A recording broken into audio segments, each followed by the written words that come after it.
श्री शिवाय नमस्तुभ्यम दोस्तों।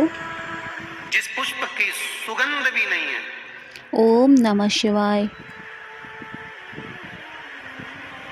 और जहर भी बहुत भरा हुआ है, कोई गंध नहीं उसमें, कोई सुगंध नहीं उसमें,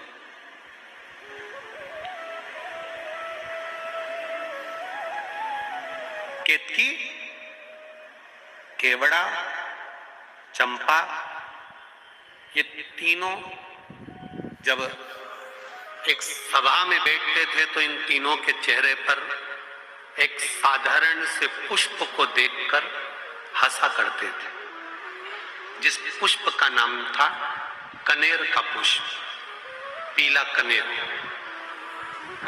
जो शंकर भगवान को अति प्रिय है। पंच पुष्प में से दूसरे नंबर का पुष्प है। पहले नंबर का कौन सा था? कल कथा में वर्णन किया था। कौन सा? पारिजात, हार श्रृंगार जिसको बोलते हैं। दूसरे नंबर का है कनेर, जो जहर से परिपूर्ण है। पीला कनेर, टीवी के माध्यम से आप दर्शन कर रहे होंगे, फेसबुक यूट्यूब पर कथा को सुन रहे हैं तो उस पर देख रहे होंगे। एलसीडियां जो लगी हुई हैं, एलईडियां, उस पर भी आप लोग आराम से दर्शन कर रहे होंगे। पीला कनेर, केतकी, चंपा, केवड़ा, जो कि पुष्पों में प्रबल पुष्प हैं, बड़े सुगंधित पुष्प हैं। जब पुष्पों की सभा लगती है तो उस पुष्पों की सभा में भी इन तीनों को बड़ी महत्वता दी जाती है, बड़ी महत्वता। मुस्कुरा रहे, हंस रहे। जब व्यक्ति के पास में थोड़ा सा वैभव आ जाता है, व्यक्ति के पास में थोड़ा सा धन आ जाता है, व्यक्ति के पास में थोड़ी सी संपदा बढ़ जाती है, व्यक्ति के पास में थोड़ी सी पद, प्रतिष्ठा, यश बढ़ जाता है, तब वो साधारण व्यक्ति पर थोड़ा ठहाके लगा सकता है, हंस लेता है। पर ये नहीं जानता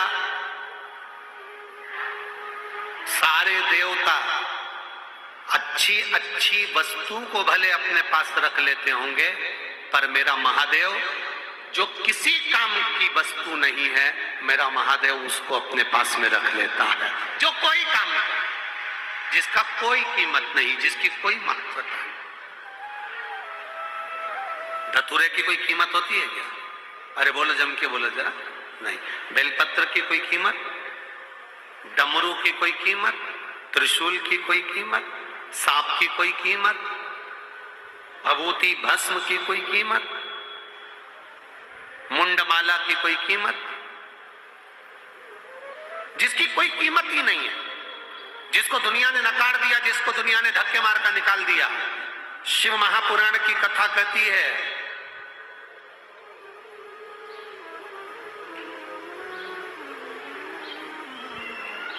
दुनिया धक्के मार दे चलेगा, संसार के लोग धक्के मार दे चलेगा, कोई दिक्कत नहीं, क्योंकि दुनिया की तो आदत है। इस जंगल में इतना मंगल हो जाना, ये शिव के सिवा कुछ नहीं हो सकता। बहुत दूर दूर से आप लोग गाड़ियां भरा भरा कर लेकर आ रहे हो। 5 दिन की कथा है। दिल से सुन ली, 3 महीने में वो क्या देगा, 3 महीने भी जाने दो। उज्जैन की कथा में तुम्हारा पत्र रखा मिलेगा, ये मेरा विश्वास करता है, ये मेरा भरोसा करता है, विश्वास। जिसने दिल से सुनी है, जिसने भरोसे से सुनी है, जिसने दृढ़ता से सुनी, छल से नहीं, दिखावे से नहीं। छल और दिखावा तो होना ही नहीं। आप दिल से सुनो, जहां मिल जाए। कल भी टेंट बढ़ाया, आज भी पूरा टेंट और बढ़ाया जाएगा। माना आप लोग ज्यादा संख्या में आए हो, खड़े हो, जगह नहीं, फिर भी आपका विश्वास 3 घंटे तक एक जैसे धूप में खड़े रहना, बाहर खड़े खड़े खड़े खड़े कथा को श्रवण करना, ये विश्वास नहीं तो और क्या है? कनेर विषैला है, कनेर का फूल सुगंध नहीं है, कनेर के पुष्प में कोई सुगंध नहीं, कोई तत्व नहीं। पड़ा है, केतकी हंस रही है, केवड़ा हंस रहा है, चंपा हंस रहा है। दुनिया के लोग जिस पर हंसते हैं, दुनिया के लोग जिस पर उंगली उठाते हैं, दुनिया के लोग जिससे नफरत करते हैं, मेरा महादेव उससे प्रेम करता है, मेरा महादेव उसको प्यार दे दिया धक्का। दुनिया के लोग जिससे नफरत करते, दुनिया के लोग जिसको धिक्कार देते हैं, धतूरे को कौन पूछे, कांटे वाले पौधे को कौन पूछे, कनेर को कौन पूछे? कोई पशु पक्षी नहीं खाता कनेर को, विष भरा है, आंकड़े में विष भरा है, मंदार में विष भरा है। समी के पत्ते कांटों में पैदा होते हैं, बेलपत्री का पत्ता कांटों में पैदा होता है, सब में कुछ ना कुछ दोष है, फिर भी मेरा महादेव उनको स्वीकार करा हुआ है। मेरा महादेव उसको स्वीकार, दोष है, वो दोष दुनिया को दिखता होगा। लोग कहते होंगे बेलपत्री में कांटे हैं, समी के पत्ते में कांटे हैं, लोग कहते होंगे कनेर जहरीला है, शंकर जी को चढ़ाना नहीं चाहिए, धतूरे में कांटे हैं, भांग में ऐसा है, उसमें ऐसा है। दुनिया के लोग इनमें दोष देखेंगे, पर मेरा महादेव दोष में भी कुछ अच्छा देख लेता है।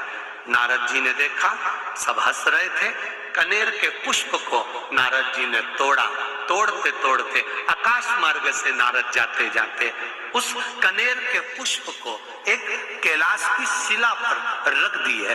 कैलाश की शिला पर वो कनेर का पुष्प रखा था, उस कनेर के पुष्प को भृंगी ने उठा लिया, भृंगी ने।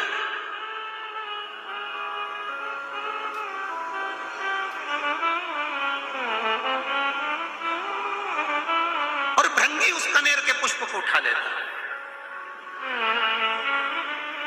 श्रृंगी ने देखा कि भृंगी ने कनेर का पुष्प उठाया, श्रृंगी ने आवाज लगाकर कहा, भृंगी क्या कर रहे हो? भृंगी कह रहे हैं, मैं जब महादेव से मिलकर आया था तो महादेव के आज चरणों में कोई पुष्प नहीं था, देवादिदेव महादेव के श्रृंगार में कोई पुष्प नहीं था। श्रृंगी ने कहा, ये पुष्प में सुगंध नहीं है, इसीलिए इसको कोई देवता स्वीकार नहीं करता। भृंगी ने कहा, शमशान की राख मनुष्य के कपड़े पर लग जाती है तो मुर्दा जलाकर आने के बाद नहाना पड़ता है, वो शमशान की राख महादेव पर चढ़ जाती है तो वो भी पैकेट में बंद होकर लाखों की बिक जाती है। शमशान की राख मनुष्य के कपड़े पर लग जाए तो उसको शमशान से आकर नहाना पड़ता है, वो शमशान की राख महादेव पर चढ़ जाए तो वो भस्मी बन जाती है। शरीर पर महादेव के लगने के बाद चपटी भभूत में है खजाना कुबेर का, उसकी भस्म से भी कुबेर का खजाना झड़ता है। तो ये कनेर भी कुबेर के खजाने से कम नहीं होगा, मेरा विश्वास कहता है, ये मेरा विश्वास है। भृंगी ने कनेर का पुष्प उठाया, ले गया, श्रृंगी दुमदुमी बजा रहा है,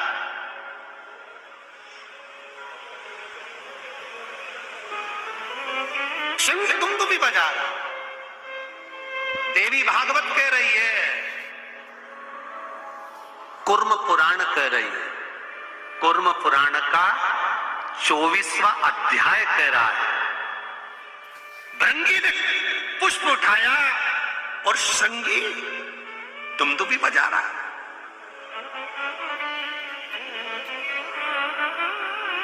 दुमदुमी, अब जैसी दुमदुमी बजना चालू हुई तो पूरे कैलाश में चर्चा हो गई। ऐसा लग रहा है कि कुछ जरूर हुआ है, इतनी दुमदुमी बज रही तो जरूर कुछ हुआ है। अब हुआ क्या है पता करो। माता पार्वती जी ने गणेश जी को भेजा, माता पार्वती जी ने कार्तिकेय को भेजा, माता पार्वती जी ने जब गणेश कार्तिकों को भेजा तो गणेश जी महाराज ने अपनी सूंड में जल भरकर ऊपर की ओर फेंका। देवताओं को लगा जरूर कोई बात है। सारे देवता आकर खड़े हुए। हुआ क्या? दुंदुभी अचानक क्यों बजने लगे? अपने गांव में अचानक ढोल बजने लगे तो पता तो करना पड़ेगा कि हुआ क्या है, किसके घर छोरा हुआ, किसके यहाँ शादी हुई, किसके यहाँ क्या हुआ।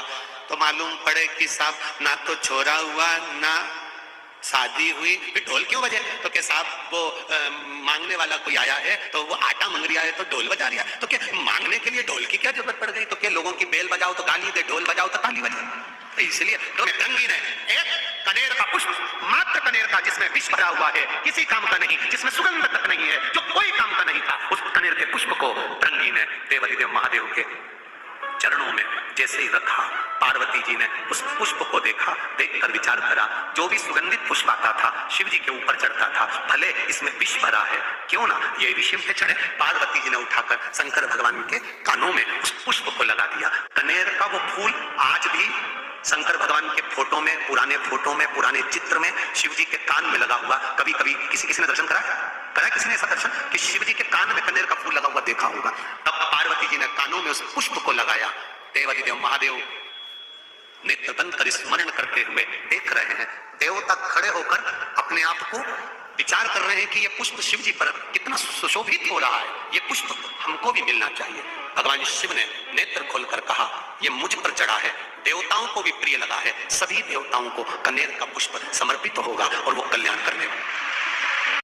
Hello friends, welcome back to my channel. तो आई होप आप सभी को समझ आ गया होगा कि कनेर का फूल क्यों इतना इम्पोर्टेंट हो गया, कि अगर आप उसको अपनी मन की मनोकामना कहते हुए भोलेनाथ को जब आप चढ़ा देते हैं तो कैसी आपके सारी मनोकामनाएं जो है वो धीरे धीरे करके पूरी होने लगती हैं। बस हमें अपना श्रद्धा भाव बराबर भोलेनाथ में बनाए रखना है। तो अगर आपको ये वीडियो पसंद आई हो तो प्लीज़ चैनल को ज़रूर सब्सक्राइब कर लीजिएगा, साथ ही साथ वीडियो को लाइक करिएगा, ताकि हम ऐसे ही सिलेक्टेड उपाय आप सभी के लिए, उनके समस्याओं के निदान के लिए ऐसे ही लाते रहें और आपकी निजी ज़िंदगी में उन सभी का समाधान हो सके। तो मिलते हैं नेक्स्ट वीडियो में, तब तक के लिए ओम नमः शिवाय, जय माता दी।